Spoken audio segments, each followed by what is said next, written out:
Hello guys, welcome back. आज के इस टॉपिक में हम लोग स्टार्ट करने वाले हैं सिंपल इंटरेस्ट। सिंपल इंटरेस्ट की फर्स्ट क्लास है गाइस। सिंपल इंटरेस्ट का टॉपिक स्टार्ट करने के लिए कुछ बेसिक टर्म्स का पता होना चाहिए। एक तो होता है प्रिंसिपल, इसको हम बोलते हैं सम, और you can say loan amount. So guys, हमारे पास क्या होता है कि हम कोई भी सम, लोन अमाउंट या प्रिंसिपल किसी से भी बोरो कर लेते हैं या किसी को दे देते हैं लोन पर, तो उस पर हम कुछ रेट ऑफ इंटरेस्ट लगाते हैं जिसके बेसिस पर हमें इंटरेस्ट मिलता है जो कि पर एनम होता है। सिंपल इंटरेस्ट का फॉर्मूला होता है P into R into T by में 100। P stand for principal, sum और loan amount, R stand for rate and T stand for time period. Time period, अब जो बेसिक यूनिट होती है रेट की, एक तो इसको हम पर एनम कंसीडर करेंगे, टाइम को भी ईयर्स में कंसीडर करेंगे। हो सकता है टाइम हमें ऐसे दे रखा हो 5 years 5 months, तो 5 ईयर को ईयर में तो ऑलरेडी है, इस 5 को भी 12 से हम डिवाइड करके इसको ईयर में कन्वर्ट करके दोनों को ऐड करके देन हम सॉल्व करेंगे। सो गाइज, हम लोग कंसिडर करते हैं कि हमारा प्रिंसिपल हमेशा 100% होता है, तो सिंपल इंटरेस्ट हमारे पास क्या हो जाएगा, RT%। अमाउंट हमारे पास क्या हो जाएगा, अमाउंट का फॉर्मूला होता है प्रिंसिपल प्लस में SI। मतलब प्रिंसिपल क्या है कि एक तो हमने जो अपनी प्रिंसिपल दिया है वो तो मिलेगा ही मिलेगा, ऊपर से हमें क्या मिलेगा, उस पर इंटरेस्ट भी मिलेगा। तो प्रिंसिपल और इंटरेस्ट को मिला के जो अमाउंट हमें मिलता है, जो भी धनराशि हमें मिलती है, हम उसको बेसिकली अमाउंट बोलते हैं।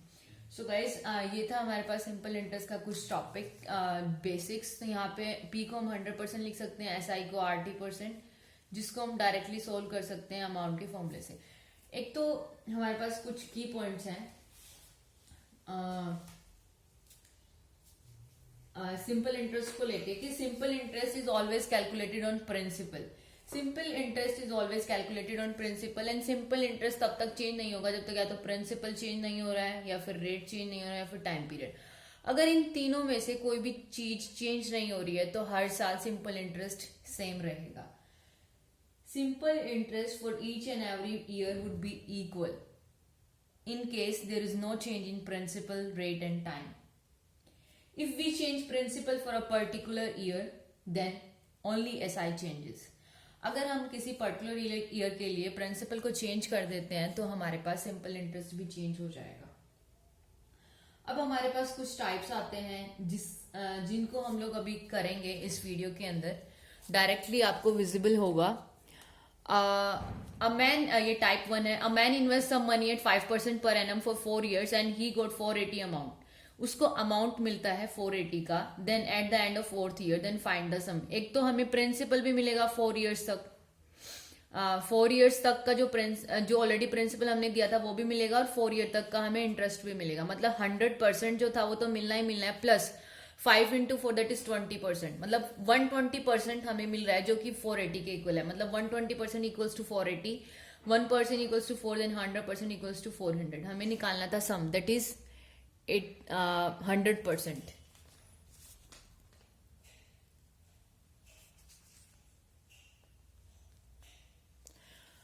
अब हमारे पास कुछ की पॉइंट्स है जो हमने अभी स्टडी किए हैं। The simple SI is always calculated on principal, it is equal for each and every year. If we change principal for particular years then only SI changes. अब हमारे पास क्या आता है, सेकेंड टाइप आता है हमारे पास, a sum of money become 5 times at SI। अगर वो 5 times हो जाता है तो मतलब कि हमें अमाउंट जो मिल रहा है वो हमने जो जमा किया था उसका 5 times मिल रहा है, मतलब उसका 4 times इंक्रीज हो गया। ओके, यहाँ पे कंसेप्ट होता है कि हम लोग क्वेश्चंस को किस तरह से समझ पा रहे हैं। अगर हमारे पास SI हो गया 4x, SI क्या हो गया 4x, जमा हमने कराया था x, तो हम क्या कर देंगे, x पर क्या टाइम लगा 5% रेट से कि वो 4x हो गया, टाइम आ जाएगा हमारे पास 80 years। Always take SI one number less than how many time it becomes because 1 unit it was in the beginning। क्योंकि एक तो वो पहले ही था ना, अब वो 5 गुना हो गया, मतलब 4 गुना ही तो बढ़ा, तो ओनली हमारे पास क्या होगा, SI जो होगा वो always 1 unit less than the actual value। अब इस क्वेश्चन को देखो, ये टाइप नंबर 3 है हमारे पास। A certain sum of money become 5 times in 5 years।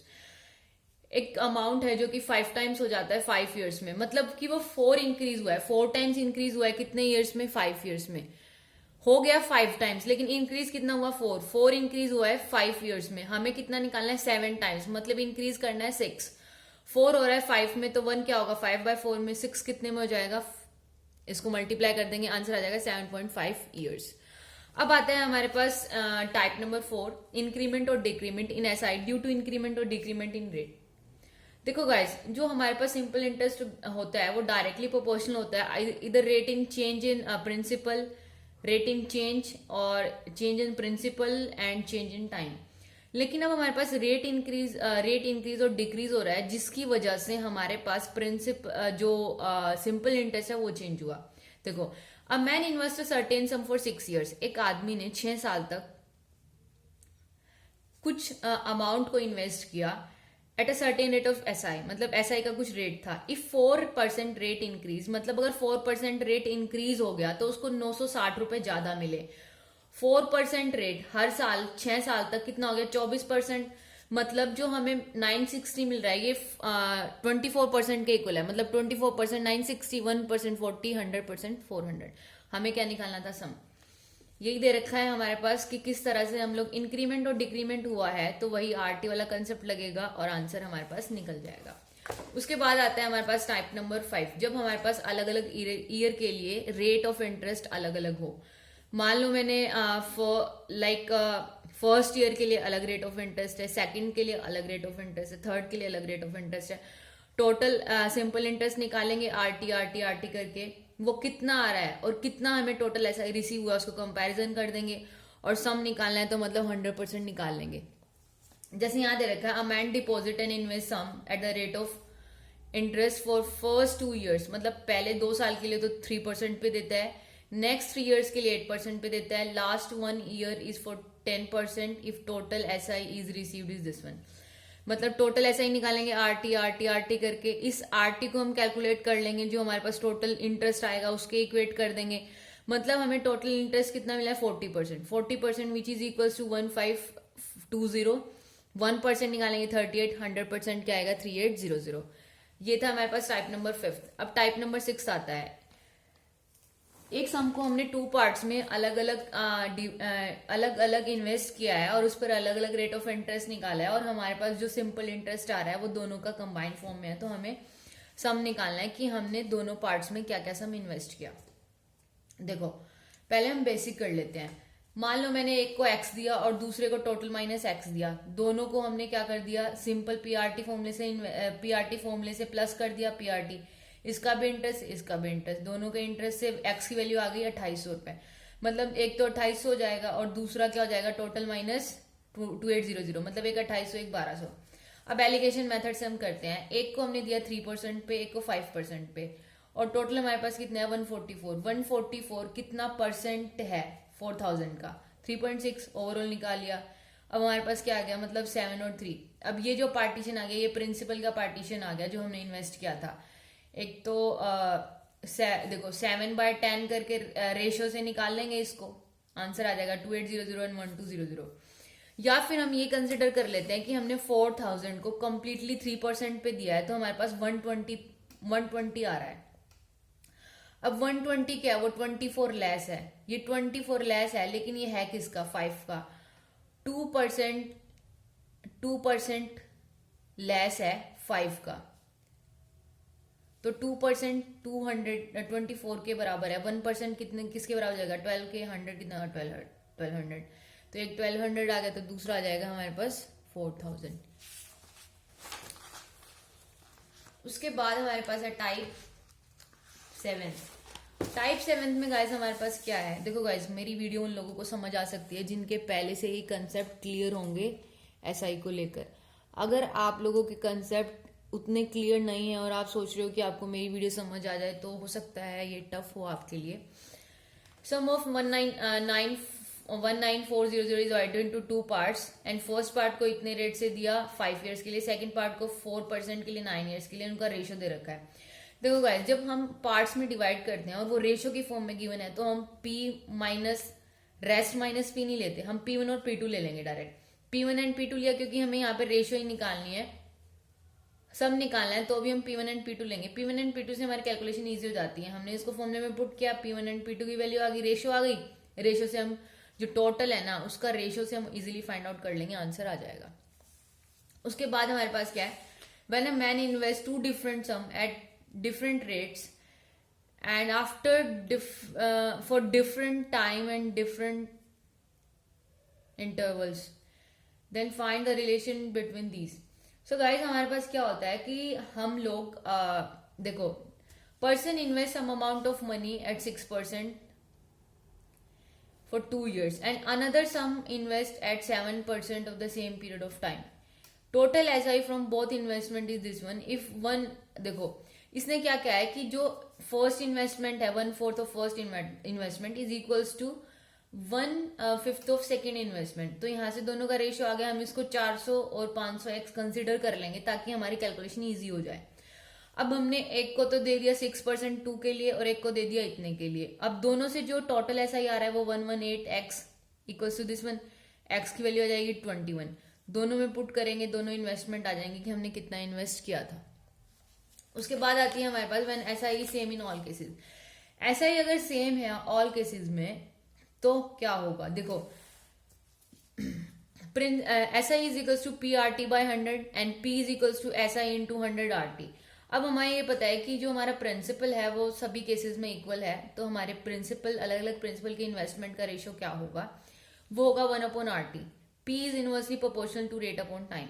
तो हम डायरेक्टली, हमें ये क्वेश्चन आते हैं कि हमें प्रिंसिपल का रेशियो निकालना पड़ेगा 1/R1T1 ratio 1/R2T2 and 1/R3T3।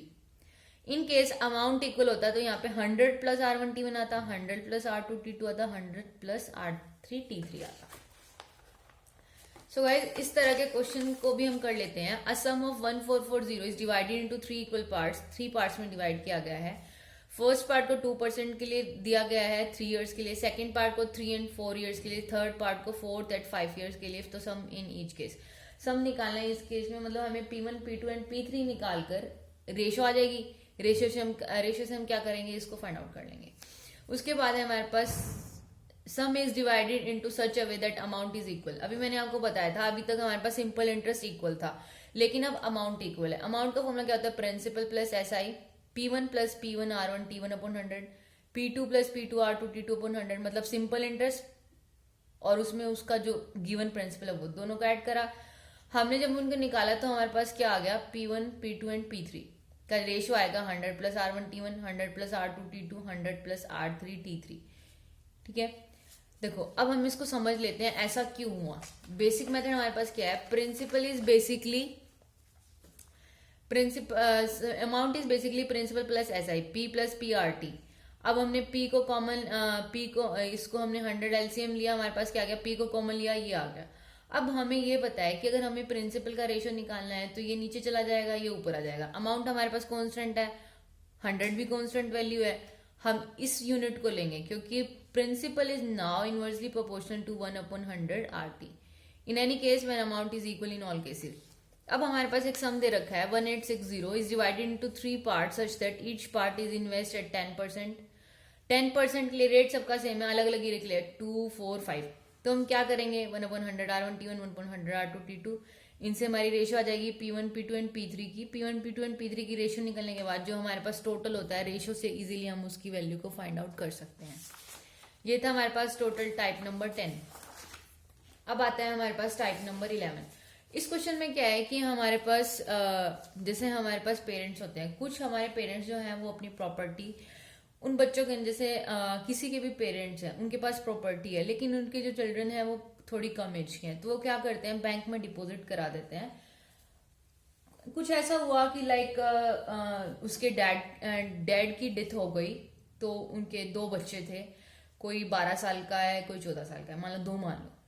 तो वो उसके पापा क्या करते हैं मरते मरते कि उन दोनों के लिए अलग अलग राशि बैंक में जमा करा देते हैं, और जो 18 साल के हो जाएंगे उनको तब मिलेगी, लेकिन 18 साल के बाद जो दोनों को अमाउंट मिल रहा है वो इक्वल है।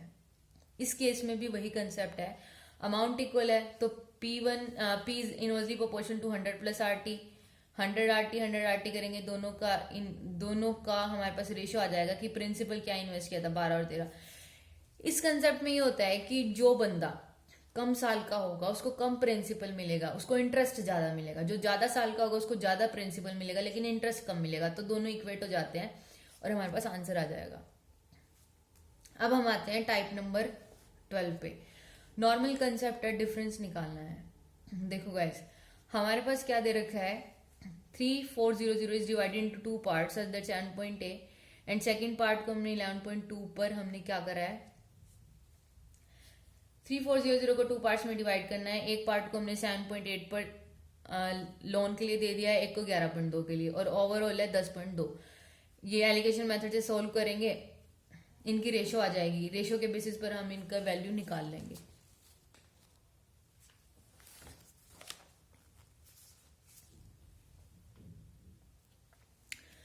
अब हमारे पास आता है a certain sum invested at SI for a certain period of time if the principal is increased by 20% and rate is increased, rate is now 6 by 5 times and the total time become 2 by 3 times, the new SI is what? New SI आता है 2400। So guys, हमारे पास जो इसका formula होता है वही होता है new SI। New simple interest is basically equals to old simple interest into change in principal, change in rate and change in time. So guys, new हमारे पास 2400 है, ओल्ड हमें निकालना है जो भी चेंजेस हुए हैं। मतलब 20% इंक्रीज हो गया प्रिंसिपल तो 120% हो गया। 6 5 10 नॉर्मल है, ओल्ड SI आ जाएगा हमारे पास 2500। टाइप 13 के क्वेश्चंस कैसे भी ट्विस्ट करके आ सकते हैं आपके पास। डिक्रीज भी हो सकता है एंड इंक्रीज भी हो सकता है। अब बात करते हैं हम लोग टाइप नंबर 14 की। कुछ साल का सिंपल इंटरेस्ट गिवन होगा, कुछ का निकालना है प्रिंसिपल में चेंजेस होने की वजह से। देखो, simple interest on a certain sum of 4 years is 6 to 5 and for next 12 years the principal becomes 8 times। अब देखो, पहले हमारे पास 6 to 5 years, 6 to 5 है 4 years का। नेक्स्ट 8 years के लिए निकालना है, 1 year का निकालेंगे, 8 year का निकालेंगे, ठीक है, और उसको टोटल प्लस कर देंगे कुछ। अब हमारे पास नेक्स्ट टाइप है टाइप नंबर 15। कुछ इंटरवल्स पर SI इंक्रीज हो रहा है तो न्यू SI निकालना है। देखो गाइस, SI होना certain sum is 1500 for 12 years, every after 4 years original principal increase by 10%। Original principal मतलब प्रिंसिपल जो स्टार्टिंग में था वो 10% इंक्रीज हो रहा है। तो फर्स्ट ईयर तो हमें 500 रुपए मिलेंगे, लेकिन अब वो क्या हुआ, एवरी 4 year 10% इंक्रीज हो गया। 10% इंक्रीज हो गया मतलब अब नेक्स्ट ईयर के लिए जो रेट, जो हमारे पास प्रिंसिपल है वो 10% इंक्रीज हो जाएगा। देखो, फर्स्ट ईयर 125 इंटू 4 मतलब 1 साल का सिंपल इंटरेस्ट था इतना। उसके बाद हमारे पास प्रिंसिपल में जितना चेंज आएगा उतना 450 550। नेक्स्ट 4 years के लिए हमारे पास क्या जाएगा 6 to 5। अब यहाँ कंसेप्ट ओनली प्रिंसिपल का, ओनली प्रिंसिपल मतलब जो लास्ट प्रिंसिपल है। मतलब पहले हमारे पास जैसे 1000 था तो अब 1000 में जो इंक्रीज होएगा वो लेंगे। अब जो नेक्स्ट इंक्रीज होएगा वो प्रीवियस पे इंक्रीज होएगा, तो हमारे पास आंसर आ जाएगा। जब कुछ टाइम बाद प्रिंसिपल में ऐसा ही जुड़ जाता है। देखो, कुछ टाइम हमारे पास क्या होता है, person invest 40,000 rupees at simple interest every after 2 years is included to the principal, what will be amount after 4 years। इसमें ये दे रखा है, एक बंदा है जो कि 40,000 रुपए इन्वेस्ट करता है 20% पर एनम की हेल्प से एवरी आफ्टर 2 years। हर 2 साल बाद जो सिंपल इंटरेस्ट है वो इंक्लूड हो जाता है प्रिंसिपल में। तो 4 साल बाद क्या अमाउंट होगा, देखो गाइस। अब हम पहले तो 2 years के लिए सिंपल इंटरेस्ट निकालेंगे। 2 years का सिंपल इंटरेस्ट 40% हो जाएगा।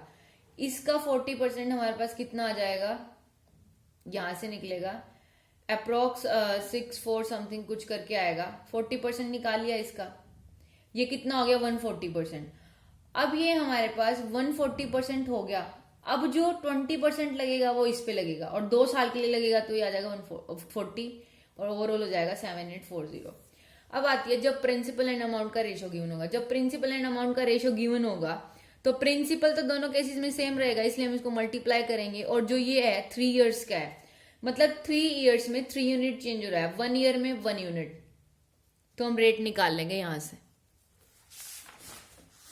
उसके बाद हमारे पास आता है जब कुछ टाइम बाद कुछ धनराशि हम वापस कर देते हैं और बची हुई धनराशि पर जो इंटरेस्ट लगता है वो लगता है, प्लस जो रह गया वो देना पड़ता है। देखो, एक आदमी ने 12,000 रुपए लिए 8% रेट से एक बैंक पे, 3 साल बाद वो 6500 रुपए दे देता है। मतलब 1200 पर इंटरेस्ट देगा, 12,000 पर इंटरेस्ट देगा 3 साल तक, 3 साल तक देगा। लेकिन 3 साल के बाद जो इंटरेस्ट लग रहा है वो 6500 माइनस इस पे लगेगा, तो कितना बच गया? 5500। तो अब जो 5500 पे लगेगा, next after 2 years what amount, और 2 साल के बाद क्या पे करे कि उसका सारे क्लियर ड्यू हो जाए। देखो, एक तो 3 साल तक 12,000 पर देगा, फिर नेक्स्ट 2 year वो 5500 पर देगा, प्लस वो 5500 जो उसने रह गए थे वो देगा, तो ओवरऑल जाएंगे 9260। अब हमारे पास क्या है? Question number 20। ये एक रैंडम क्वेश्चन है और ये आरजी में भी है, और वो राकेश यादव में है, सो नॉट आरजी।